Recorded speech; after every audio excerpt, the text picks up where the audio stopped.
Di tengah pandemi COVID-19, di mana jumlah orang yang terinfeksi masih terus saja bertambah, masyarakat harus merubah perilaku pemakaian masker dari kewajiban menjadi kebutuhan.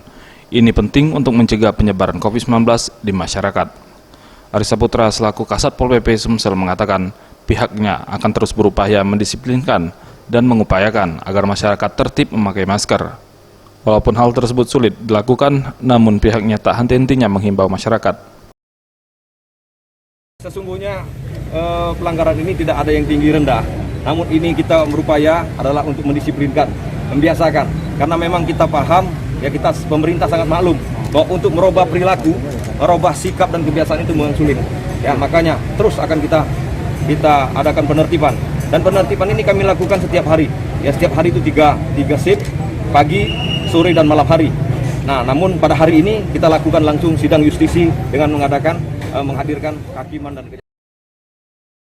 Ditambahkannya penggunaan masker terbukti efektif menurunkan tingkat risiko penularan COVID-19 di masyarakat. Jika orang yang terinfeksi menggunakan masker, risiko penularannya ke orang sehat yang juga menggunakan masker hanya sekitar 1,5%. Tapi jika keduanya, baik yang terinfeksi maupun yang sehat, tidak menggunakan masker, risiko penularannya hingga 100%. Tim Liputan Sriwijaya TV.